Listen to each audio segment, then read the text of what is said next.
Hello everyone and welcome to Wednesday's Talking Reds in association with Tokyo Time. I am your slightly hungover host, Mr. Mo Stewart, and this is my weekly partner, Mr. Rob Gutmann. Why are you hungover? We had a little Christmas get together here at the Anfield Wrap last night, and it was good fun. It was a lot of good fun.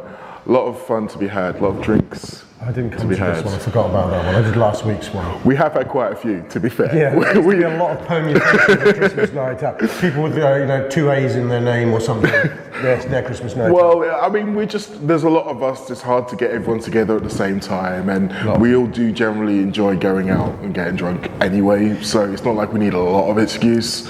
But yeah, I want to give a particular shout out to Rebecca and Alex. This is your fault.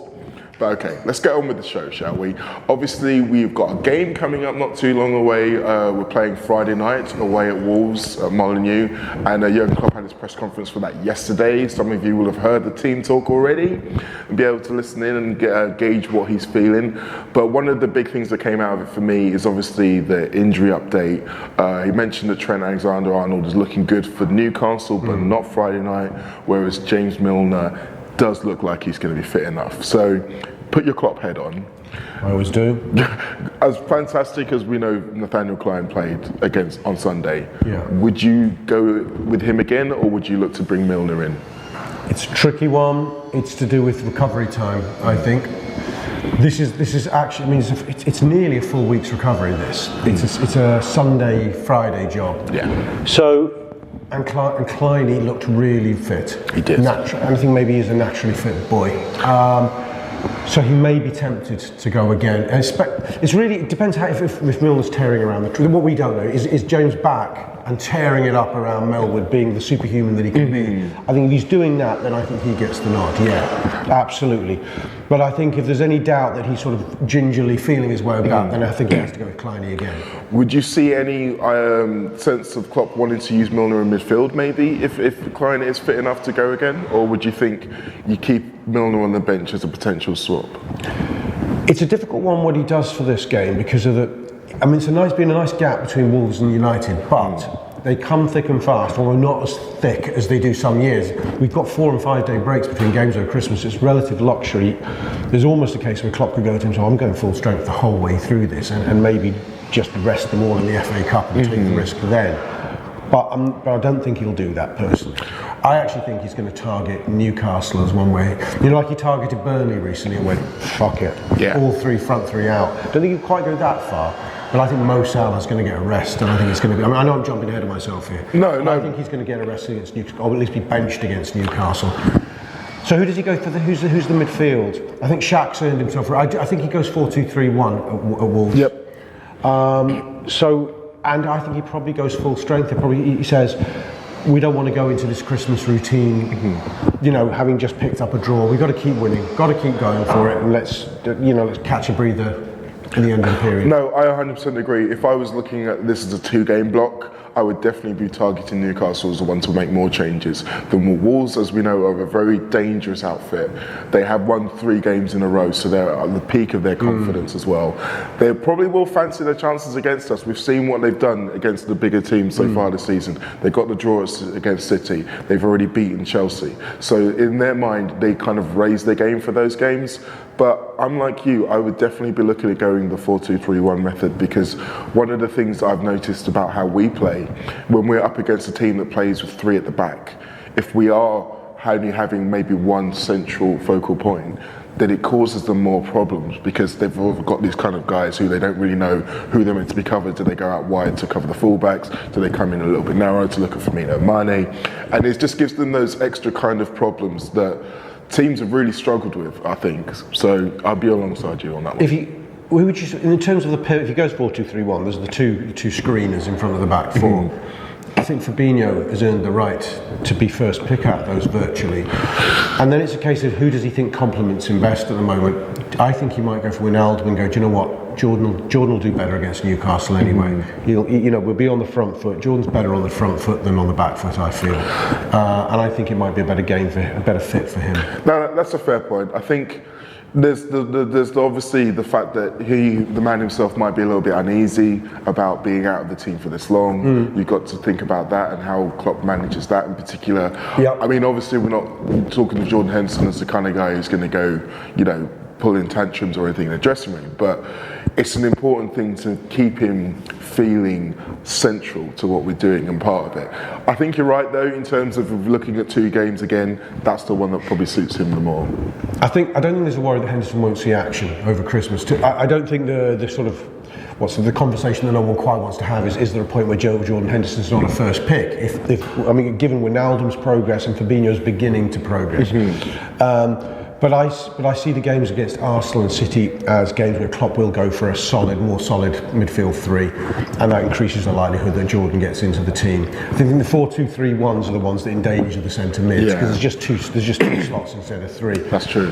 I think as well, you're right. I think if Klopp goes to him and says, look, I'm definitely going to need you in these 2 big games, that will probably placate him slightly to say, okay, well, maybe I will take a rest of this one. And then if you say, like you said, Newcastle, and then on to Arsenal and City, I mean, you can't really.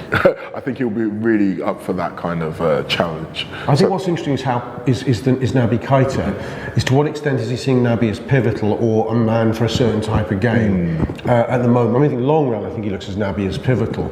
But in a 4-2-3-1, where you bring Shaqiri in, does Naby get his game? Probably not. No. So maybe that's the one. Maybe he rests Naby against. Maybe rest is the word, because he's played. Did he play 2 or 3 on the bounce now? He played Napoli, and he played. He played Napoli. He played Bournemouth. And he definitely played United. Yeah. So that is 3 on the row. Yeah. So you're right. Maybe it's a case of Shaqiri getting the start in this game and Naby getting a start in Newcastle, and then the other one replacing the other 4. Well, I think if we're picking 2 teams, I think Shaqiri comes in, plays Newcastle and. Oh really? Yeah, because I think one of the front 3, and my money would be on Salah, is the one benched for Newcastle. So you go with the front 3 of Mane, Firmino, and Shaqiri, or even Mane, Sturridge, and Shaqiri, and bring Naby back in for that one. It's mad though, isn't it? Like we haven't talked about Daniel Sturridge in seems like ages, and yet not a couple of months ago he was kind of so central to what we were doing, and still goals per minute's our top scorer. Yeah. And I kind of love that. It just proves that we've got so many weapons who are all actually firing at the moment, and it just feels like this kind of rarefied air that so often when we go into a season, we're kind of having to put out fires here, there, and there, and it's like, well, we're doing good, but there's this one thing that we're always kind of worried about. There doesn't seem to be one of those this year. We seem to have basically slowly kind of just smoothed over all of the rough edges, and they're just kind of all nice, going towards a nice point up towards the mounting top of the season. We're in a virtuous cycle because we're doing well. I think we rode our little bump in the road. Bump in the road. We saw through a bit that phase where people went picking up results, not playing well. When is the real Liverpool a false prophet, or is the real Liverpool nearer the Liverpool of last season who will push on and really challenge for this title? And I think over the last month we've seen it's the latter, quite convincingly so. And we're going to talk about that in the overview show later. Are you on that with me? I'm not on the overview show. You'll be listening, and it's great. Oh no, I always listen to on Tour Player, subscribe. Unlike you, I actually listen to shows when I'm not on them. Yeah. So what we're talking, but because of this momentum we've got, the lads we're dropping in are giving the game of their lives. It's no accident everyone's gone Joel Matip until the injury. Wow, Joel Matip's come back and he's really, really good. Look how Clynie's just dropped in and played well. Daniel's playing well. Shaqiri cameos here and there, 5 goals in 7 games or whatever it is. It's not an accident, this. No, it's not. And it's something that, obviously, like you say, Jurgen's been building towards for some time, and we're finally seeing the fruits of it now, and it is glorious. So we're going to take a little pause for break now. I probably need to get some more fluids inside me. In the meantime, you better find out a little bit more about these guys. Tokyo Time are sponsoring Talking Reds for Wednesdays for the foreseeable future, which were made up about. They're a Liverpool company. They're trying to do things differently. They're trying to do things better, a bit like the Anfield wrap. And so they've set up only recently, but already got a lot of traction for kind of what they want to do. They helped us out in America. They gave us hats to wear over there, and very much needed. They were in that bacon sun next to the pitch watching the Liverpool boys train. So yeah, since then they've come in. They've asked us about doing something a little bit more formal. So that's what we're going to do. So they're going to be sponsoring Wednesdays on the Talking Reds for the foreseeable future. If you're into your baseball caps, you're into your street style, or you know anyone else who is, or you're looking for presents to buy for people, do check out their website. It's tokyotime.co.uk, or follow them on Instagram. They've got loads of styles, something for everyone, and the fit is really, really good. So yeah, cheers to the boys for supporting us. They're supporting us, so do try and support them, tokyotime.co.uk. Thank you to John, as ever. Now, we've got some fantastic shows coming up, as we always do here on the Anfield Wrap. Now, you mentioned the overview show. Do you want to give a little bit more of a taste of what exactly that's going to be about? Overview show we seem to be doing about once every 5 or 6 weeks, sort of in between international breaks. But what we do is we sort of look at the batch of games that have just passed and take an overview of how the Reds have done, who the staff players have been, and then we look at the batch of games again. We play virtual manager. We go, like we were beginning to today. Klopp's looking at the Christmas period. This is what today's overview show, when we're recording, it's about. It's about the Christmas period. Yes. What sort of teams will he look to put out? But we don't just concentrate on Liverpool. We look at our immediate rivals, and we sort of crystal ball gaze, and by the end try to go, well, Chelsea are getting 10 points, City are getting whatever points, Liverpool. So what's the table going to look like on January the 4th? And that's kind of the thing we work towards. That is quite exciting, actually. It's very exciting. I love those kind of things. I might have to make myself on the next one. Yeah. Go for it. We'll be recording that one about January the 6th, 7th, after the FA Cup game, actually. Yeah.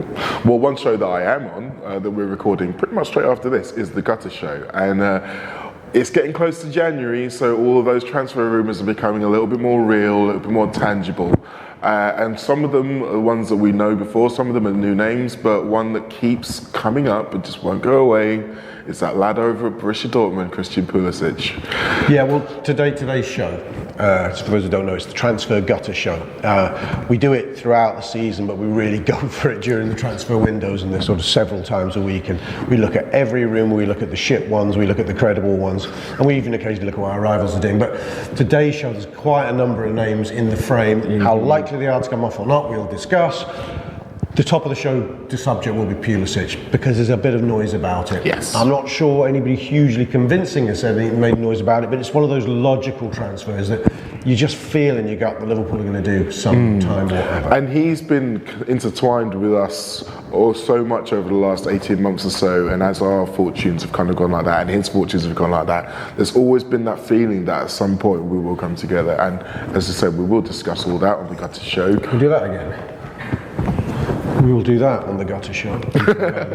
I mean, no one will see it, but we'll be doing it. It's all in your ears. It's coming in your ears. I mean, with Pulisic, let's not forget, Liverpool actually put a bid in for him 2 seasons ago when he's 18. He's now just 20.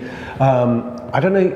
There's question marks as to whether he's truly pushed on, but I think if Klopp's convinced, that's all it will take from me anyway. To be honest. Well, yeah, I think that we're all in a situation now where anyone Klopp wants to bring in, we're all like, yep, sounds 100%. We'll allow you to work your magic on this new shiny new toy. So yeah, we're going to be discussing Pulisic, some of the fellas are over at Lyon, one you may or may not have heard of, and some more things like that. So that'll be coming out later today.